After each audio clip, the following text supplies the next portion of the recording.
I'm Alex Mozet, and welcome to Winner Take All, where we talk about the constant battle to fight back and win against big tech monopolies. First topic for today, let's start off with a little bit of China news. Rapid fire, we got a few things out of the second largest economy in the world. DiDi's daily active users plunge 30%, the Financial Times reports, indicating the data probe has dealt a heavy blow. Also, what happens when the Chinese government bans your app from the App Store and disables your ability to sign up new customers. This all goes back to the horrific IPO from DiDi over the summer, right going into the July 4th holiday weekend. The Chinese government says that they told DiDi not to IPO. DiDi did it anyway. Even if DiDi has a different story, it doesn't matter, because in the world of monopoly, there's no bigger monopoly in China than the CCP. And boy, have they made that clear. This IPO has been a disaster and a really good wake-up call for U.S. and global investors thinking twice, finally, about investing in China. Next topic, China mogul loses $27 billion in world's biggest wealth drop. This is not related to DiDi. This is Pinduoduo. It's a group kind of purchasing e-commerce platform. So, in like rural China, you have these towns and villages, and they would bundle together a bunch of orders to do group purchasing and then get better prices and discounts. And it streamlines the logistics. You're going into these villages that are harder to get to. And so that was kind of the key unlock for PDD, which was the ticker there. Huang owns 28% of PDD, founded it in 2015, might I add. They had 788 million active users in December. Wow. I mean, it's just insane. 6 years, 5 years, exceeding the number of active users on Alibaba's marketplaces. And the reason for the drop was just this continued CCP big tech crackdown that's been going on now for almost a year, starting really with Jack Ma's speech leading up to the Ant Financial IPO, which was then canceled. And now they're splitting apart kind of Ant Financial limb by limb. Huang, who's now only worth about $35 billion, he quit his role as CEO last year and stepped down as chairman this March. The CCP is making it very clear who is in charge. Article here, Twitter cedes Taiwan to China. Search results on Twitter. When you search for Taiwan, the results are bringing you to posts saying that Taiwan is part of China. China must and will be reunified. Twitter redirects some of the searches for the word Taiwan to results for the word China. It's just another example of basically all of big tech, whether Chinese big tech or US big tech, bending the knee to the CCP. Chinese big tech having stark and very clear backlash if they don't bend the knee. US big tech, just ironically, which is banned for the most part from even operating in China. But China has done a great job of exerting its soft power abroad. We've cataloged that in many ways on the show. Not only has Twitter bent the knee, this is my iPhone, no longer says designed in California. Yep, that's gone. It's just a very sad display of subservience to the CCP. For what reason? This stuff doesn't happen by accident. These algorithms, as we've seen, content moderation, content censorship at all-time highs with big tech, stuff is not a coincidence. Okay, YC sheds its ivory tower. What do I mean by that? What is YCombinator? YCombinator is easily the best kind of incubator accelerator for tech startups. We actually have multiple team members and employees who have come out of YCombinator. They're very good at what they do. The laundry list of companies that have come out of YCombinator: Airbnb, Dropbox, DoorDash, Caviar was one of our team members, co-founder of Caviar, went through Y Combinator. The list goes on and on and on. They have a relatively new CEO named Michael Siebel. He's also a YC alum. He was a co-founder at Twitch. Twitch was acquired by Amazon for roughly $1 billion. If you go back to the early days of Y Combinator, basically the deal was they give you $150,000. They get 7% equity. They get follow-on investment rights. They introduced basically what has become now the de facto mechanism for convertible notes in Silicon Valley called a SAFE agreement, which gives a lot of power to founders and not so much power to investors. And so what you found traditionally is that you go through this roughly 3-month program with YC. You get a bunch of these alums. You get the co-founders of Airbnb and a lot of the successful YC companies, right? The founders come back. They talk to the batches, right? So you have batches by season. Like we just had the summer batch, which I'm going to cover in a second, right? You have a winter batch, et cetera. You go through a course. They coach you up. They help you nurture your startup. These are seed stage, very early stage startups, right? $150,000 is really the first money they've gotten. $150,000 makes a big difference for them, right? So very, very early stage businesses. Back in the old days of YC, and you can go on their site and you can actually see on their startup directory here, you can go all the way back, summer of 2005. There were 8 companies in North America, Reddit being one of them. So look at these numbers of just the increasing number of startups that, in 5 years later, the summer of 2010 class had 32 companies in North America. Another 5 years, 87. Another 5 years, 144. And now, summer of 21, actually 213 in North America. The whole batch is actually 374 in 15, 16 years.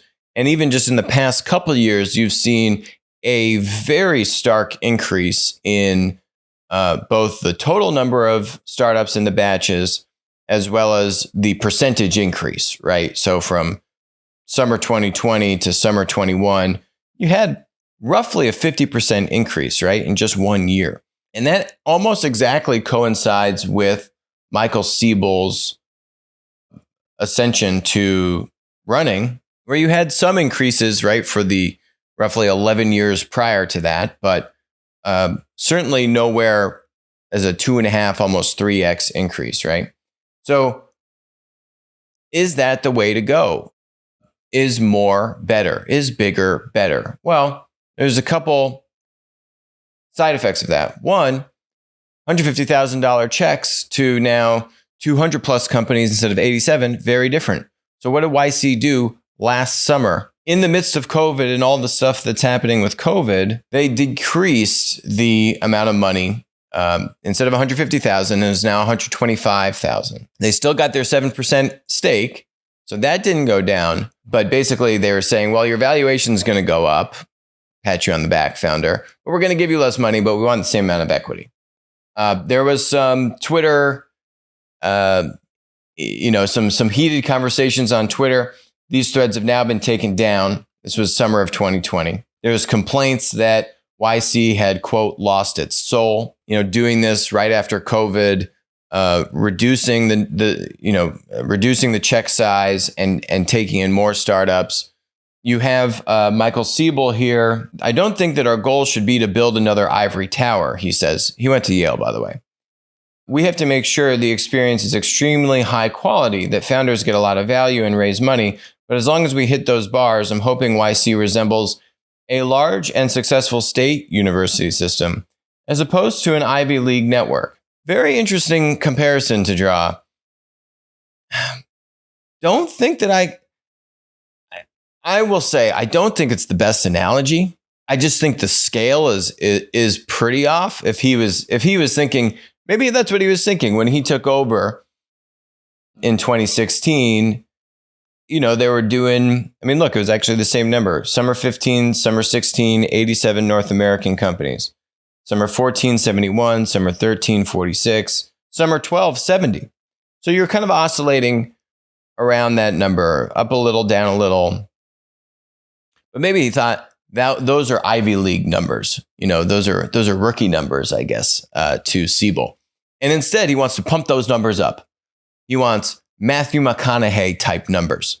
And now we're in the hundreds, not just the triple digits, low hundreds. We're in the 200s in one batch, not even annually. And that's just in North America, not even mentioning globally. So now you have some articles that are coming out. YCombinator's demo day for venture capitalists loses luster.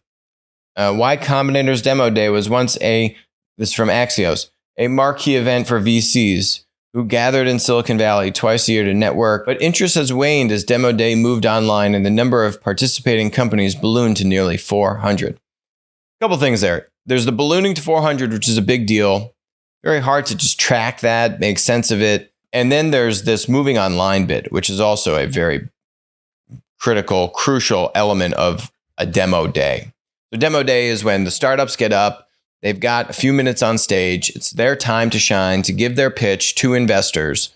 And then after you pitch, there's the fabled handshake agreement at YC. So if you're a VC and you go and you talk to the founder, and by the way, the VCs that are in the YC network have access to the startups before demo day. So there's deals that happen before demo day. So there's interaction that happened before demo day. It's not the first time that these VCs are seeing or hearing about these startups at demo day, but it's certainly, a very, this is the pinnacle moment of the YC experience, D-Day as they call it.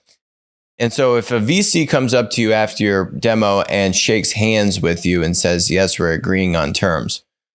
If a VC were to renege, right, because it's a handshake agreement, maybe there's some kerfuffling around certain terms. If a VC reneged after shaking hands at YC, that VC would be banned from attending any and all future YC events. Very big no-no. So that, there's a lot of pomp and a lot of kind of folklore and tales around that in-person demo day event and what's the right protocol and just, how to manage that, right? You run the math.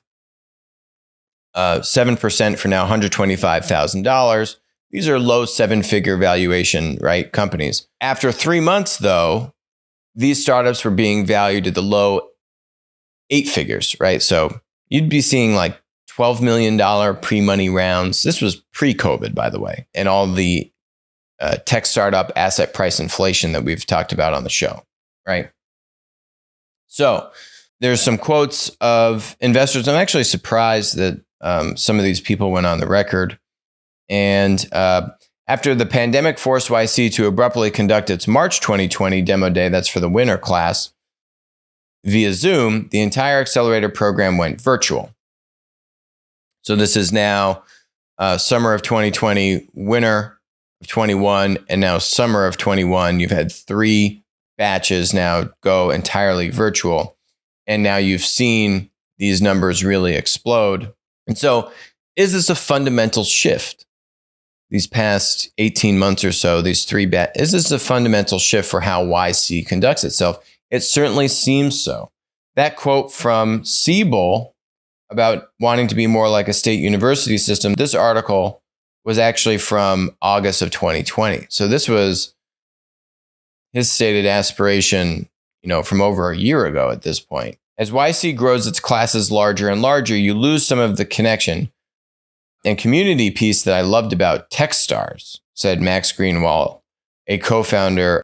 Techstars is, there's YC and then there's Techstars. Okay, don't even try to compare the two. Here's Siebel's statement. Siebel's take is that founders do their formative relationship building after they finish the program. So it's really too soon for graduates to tell. In the middle of the batch, everyone has their heads down. They're not hanging out with each other and grabbing drinks, he said. The community building happens after the batch. I think it's very hard to make an absolute statement like that. And I know from personal experience, people that work at Applico and talk about their YC experience, it's just not true. You are working all the time, but you're working in very close quarters with other people. And I think even if you're not spending a lot of time grabbing drinks and hanging out because you're grinding, it's hard to explain just that emotional connection of knowing that, hey, I was grinding, that person over there was grinding, we were grinding, like we didn't talk and hang out and drink together. But that does build rapport. That does build a sense of community, which cannot be replaced by a virtual program that now has hundreds of startups. It is not the same. The community building happens after the batch, I think, is a very big statement, and I think an incorrect statement. Doesn't mean that it's not true that community building does happen after the batch, but you can't just write off the community building, the relationship building that happens during the grind. I would actually argue that a lot of founders, would probably look back on those as the most formative days. He talks about formative relationship building. The most formative days, right? Those most nostalgic days. Hey, we were grinding. We were there till 3 a.m. Yeah, we weren't talking, but we were just grinding. Man, those were the great days. That's when you're having a beer, reminiscing a year, 2, 3 down the road, where one person's company is now worth $1 billion and the other one's company failed, but you were both there in the room grinding it out. That, to me, those are really the special moments. Sure, you can hang out, but you're just not going to have the same level of intimacy when you've now got hundreds of startups and you were all virtual. I think it's a miss. I really do. If you want to do both, you could do both, by the way. It's not mutually exclusive. You could have an in-person program. If you really wanted to do in-person accelerator, you could do it. You could do it. Maybe you couldn't do it in San Francisco, but you could always move and go somewhere else. You could do in-person accelerator right now, Michael Siebel, if you really wanted to. And you could also do virtual, by the way, for startups that didn't want to do in-person, then they could do virtual. And maybe that's where you have a larger group of, participants, virtual. Or maybe you have different tiers. I don't know. But ultimately, the proof will be in the pudding. We kind of got to wait a few years to see what happens.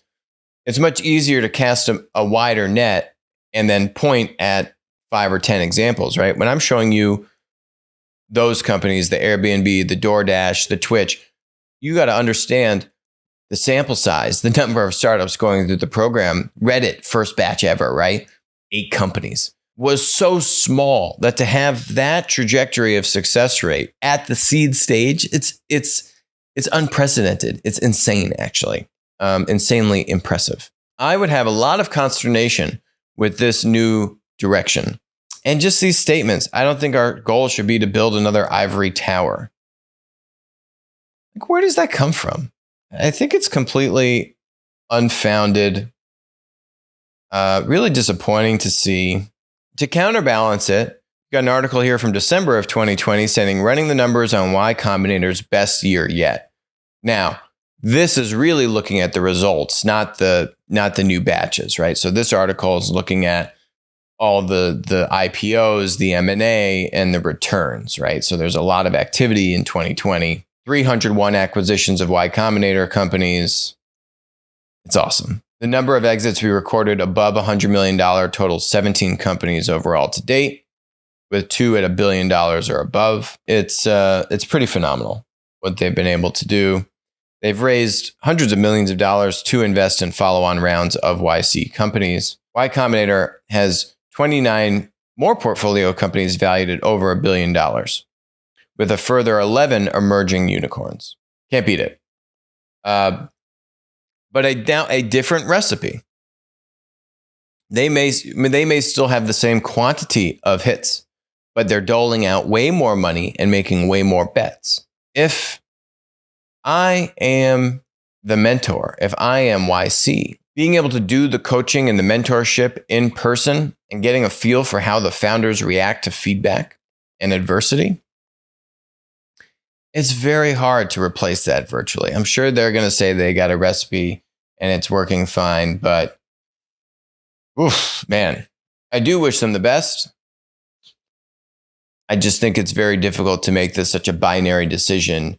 We're going all virtual. At the very least, you could do both. It doesn't have to be this aggressive. Why? Right? If it ain't broke, don't fix it. What's broken? Don't think it's broken. Next topic. Whole Foods Market launching Amazon's Just Walk Out technology. Geez, finally.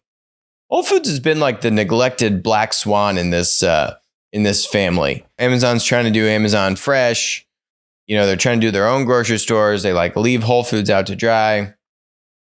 Now they're finally rolling out the Just Walk Out tech at 2 Whole Foods Market stores, one in DC and one in California.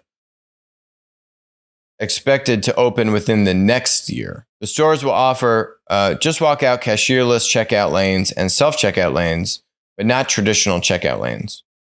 Shoppers who want to check out with a Whole Foods Market team member will need to check out with the customer service. I really do love this model. There are a number of tech startups that have raised now high 8 figures money and some low 9 figures money doing similar things. But I really do love the thesis around eliminating the checkout lane and changing the in-person shopping experience more than just the cool factor. 2 big reasons why I think this fundamentally changes the economics of grocery and retail shopping. In grocery, you have, I think, about 3% lossage historically. That means, you take something out of the refrigerated section, yogurt, you change your mind, you put it on the shelf, it goes bad, you got to throw it out. Theft, that's also included in that number. So grocery and food in general, such a low margin business to begin with. 3% lossage, very big deal. If you can even slash that by a third, right? Bring it down to 2%. It's a game changer for your margins. So when you take something off the shelf, the thing is tracking you. And if you don't put it back where you got it, the thing charges you, right? So it's actually bringing more accountability to the consumer shopping behavior. You take something off the shelf. If you don't like it, fine, you got to put it back. And otherwise, that's on you. Also, there's overhead from just staff needing to go and restock things because you didn't want it, right? There's just a lot of that additional overhead to keep the store organized and operating properly. So that's a big deal. In other industries where this tech could eventually be rolled out to, let's say more general retail, clothing shopping.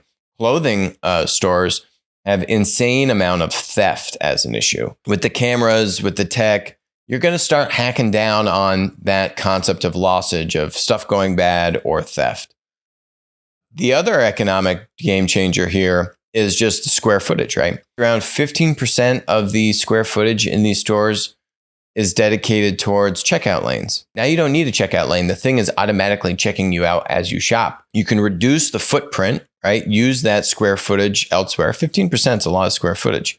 And your staff, right? You don't need as much cashiers, staff to man the aisles. That's already been cut down by a lot of you've seen self-checkout technology. But now you basically get a combination of some staff reduction and just overall less footprint, because now you actually don't even need to go through the checkout process. Not to mention, it's just a delightful shopping experience when it works. As the tech gets refined and improved, I think that'll become less and less of an issue. So I really like this model. Weird to me why Amazon has just kind of slow played everything with Whole Foods. I think you're going to see this stuff happen more and more. It's a big investment. It's expensive.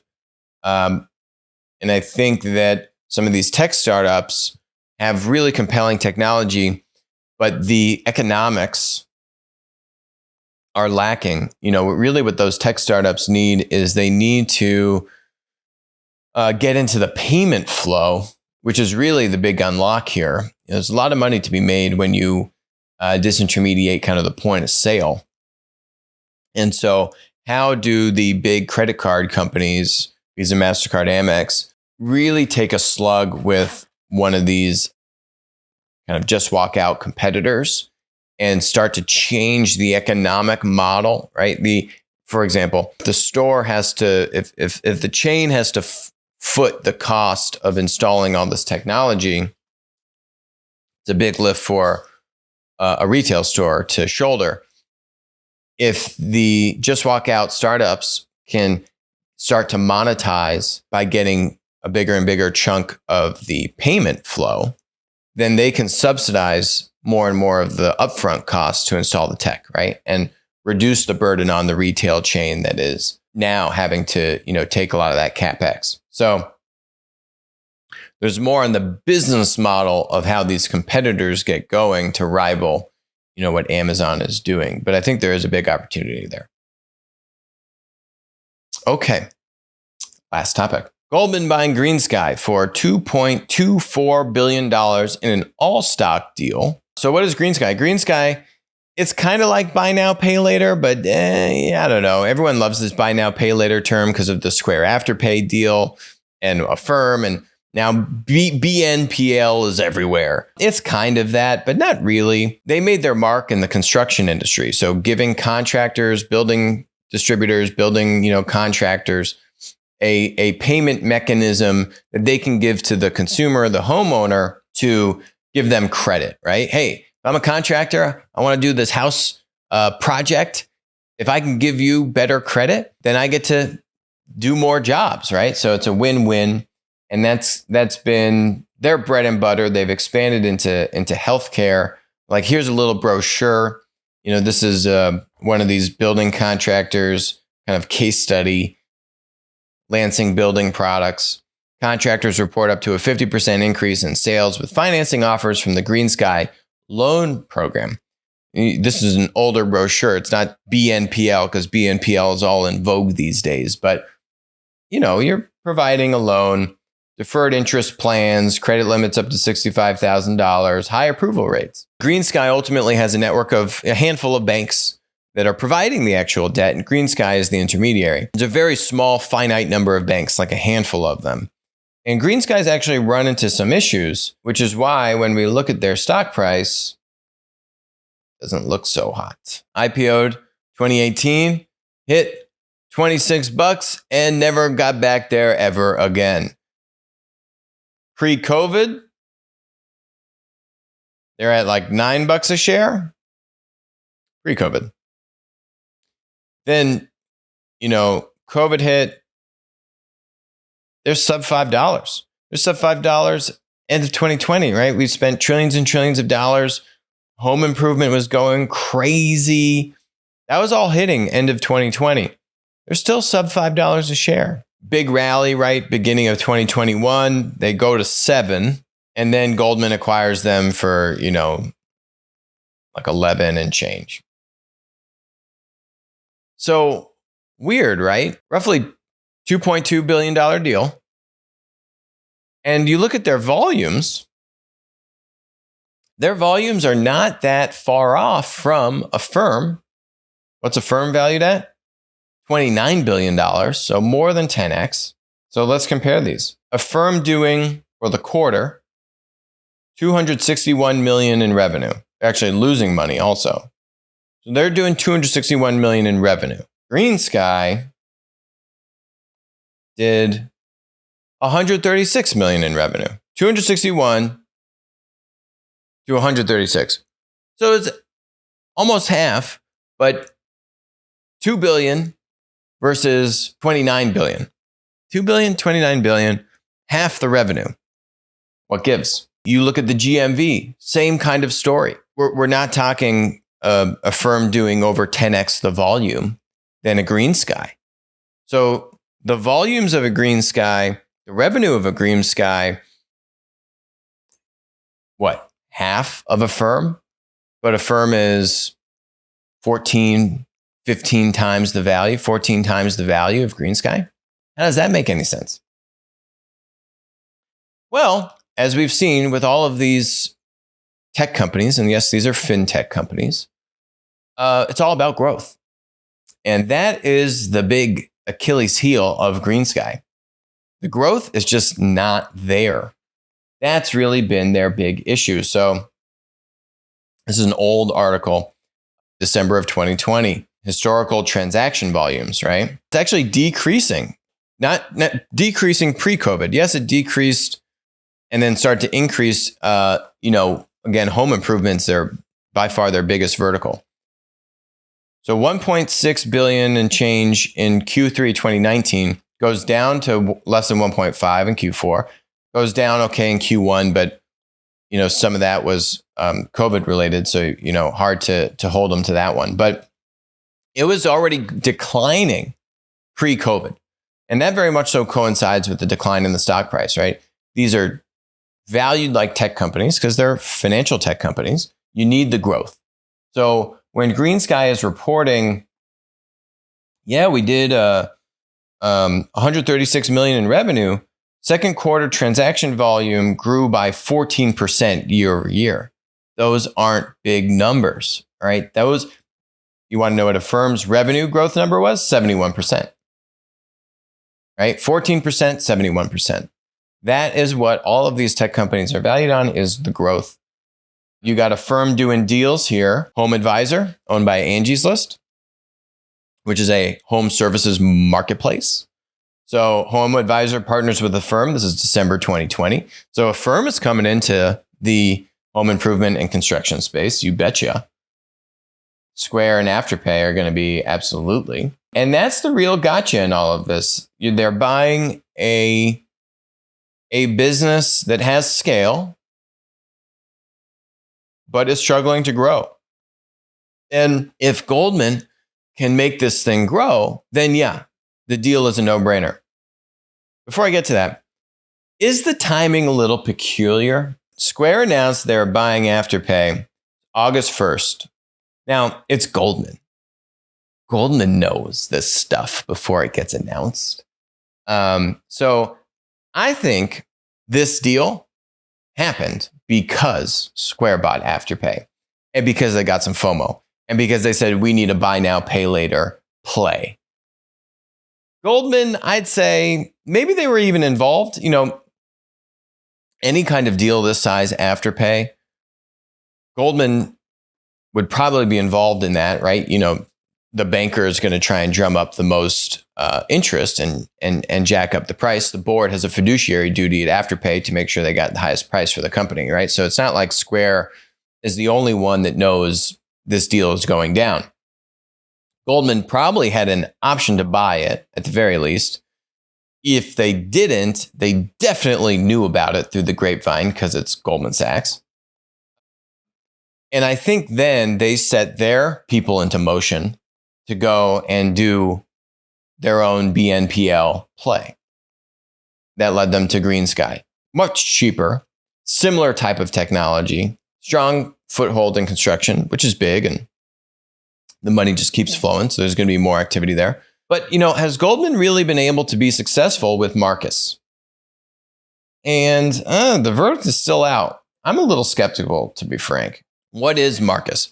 Goldman Sachs bought GE Capital's online business back in 2015 and turned it into Marcus, right? So you could now have, as a consumer that didn't have millions and millions of dollars to invest with Goldman, now you could just have a savings account.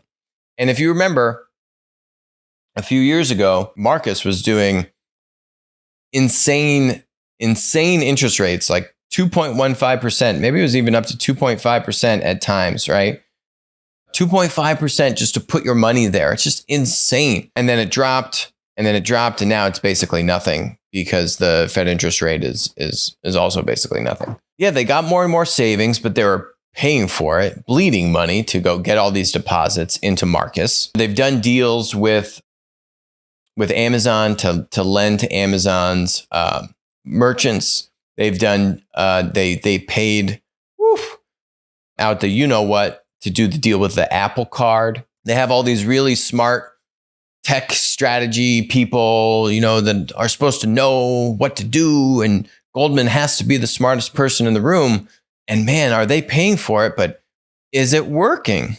I don't really know. If it was working, would the leaders of the division leave? 2 top leaders from its Marcus consumer unit defecting to a new Walmart venture mere weeks after they were elevated into the top roles. Omar Ismail, who ran the business, and one of his top deputies, David Stark, have been poached to run the retail giant's fledgling fintech startup. Setback to Goldman's nascent push into Main Street. His exit comes just months after Greg Lemkow, Goldman's well-liked investment bank boss, startled insiders by joining Michael Dell's investment firm. Lots of exodus. They got now this new guy, Harit Talwar, spending a lot of money. There's a lot of low-hanging fruit that Goldman could have gone after. It might have been a little less aggressive. It might have been a little less grandiose, but it would be winning and growing and probably making money. So let me give you one recent example rather than, saying, yeah, in hindsight, your vision is 2020. Let me give you one recent example. Instead of going after the hot, shiny object, which is buy now, pay later, GreenSky, what is Goldman really going to do to make this thing magically grow again that this company hadn't already been trying to do? Like, what is Goldman? Yeah, they can bring more capital. And yes, GreenSky did have one of their banks leave, which is kind of an issue. But maybe they can help them expand into new verticals. GreenSky was trying to expand into healthcare, for example, pre-COVID. But yeah, maybe Goldman can just dump more money into the thing. But is that really going to work? As opposed to saying, what's the next thing on the horizon? I'll give you an example. This company, I love this company. There's other ones like this, but this is the leader. This is Resolve Pay. Guess where they came out of, these founders? A firm called Affirm. They have raised a little under $100 million in equity capital. This is called a trade finance business. Grow faster with modern B2B payments and net terms. Resolve allows B2B manufacturers and wholesalers to get paid upfront, while their business customers can pay in 30, 60, or 90 days. For a complete net terms and credit management solution. Our top number 1 B2B marketplace in our top 50 ranking is a company called Fair. I interviewed one of the co-founders of Fair. We talked about the business. You can go read that interview. And they're a multi-billion-dollar company. They're doing multi-billion dollars in GMV. Interesting. Another one of the top 3 B2B marketplaces was a company called Jure. Jure is doing also billions of dollars in GMV, but is a sub-billion-dollar valuation company. What is the difference? And why was Fair number 1 and not Jure? Even though Jure might have more GMV than Fair. The answer is simple. Fair has a take rate. They're taking about 20%, right? For every dollar that is paid through the platform, they get 20 cents on the dollar. That's a nice, meaty revenue model. The only way that a platform can command and still retain such a high take rate is if you're really providing meaningful value to both sides of the platform when you're at that scale, especially, right? And you don't get crammed down. That is why Fair was our number 1. Jure has more of a SaaS model, fee model. They don't have that take rate model. The key mechanism as to why Fair is able to get a take rate is because they're providing what? Net 60 payment terms. So Fair lets any small retailer go and procure all the stuff that you would want to sell in your store. Fair has a whole wide catalog. Jure is more focused on clothing. Fair does clothing, but they also do like home goods and appliances and a bunch of different types of products. But the key thing is that on Fair, you're a small retailer. You can buy your stuff. You can start selling it. You can return it all within 59 days. Let's say you bought a bunch of stuff and it wasn't selling as fast as you thought it was going to sell. You have now not paid a dime in cash flow for these goods. Even though you can start selling them, you can test the market to see how well the stuff is selling, and then you can return excess flows. No questions asked. Big deal. For a small retailer, fair is giving the buying power and the purchasing leverage that a Macy's would typically command with merchants, right? Macy's can overbuy and then just ship it back to the seller and say, hey, you got to refund us for this stuff. It didn't sell like we thought or whatever, right? Macy's gets crazy payment terms. Fair is giving that same kind of power and value prop to its small business customer retailers. And its producers are signing up for this, right? Its suppliers. That's a key part, this net terms B2B payments model. And this Resolve Pay, Fair's doing it on their own balance sheet, by the way. They're doing this themselves.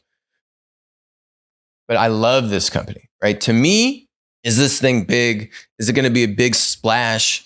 Is it Goldman doing a deal with Apple? Is it Goldman doing a deal with Amazon? No. But it's Goldman buying Resolve Pay for like a few $100 million. It's not a big splash. It's not a multi-billion-dollar deal.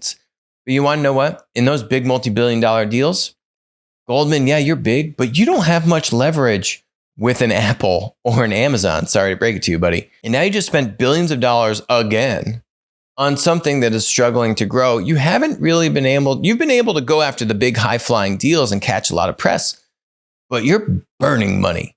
You're like lighting money on fire. And it catches the headlines. I just don't know if it's the best business strategy. So we'll see. See where the verdict lands. I do wish that Goldman is successful because I am a fan for the incumbents in traditional businesses. Just not sure it's necessarily the best tact and path for them to go down. But this company is going to crush it. They already are crushing it, but they're just going to continue to crush it. That's it for us today on Winner Take All. I will talk to you later.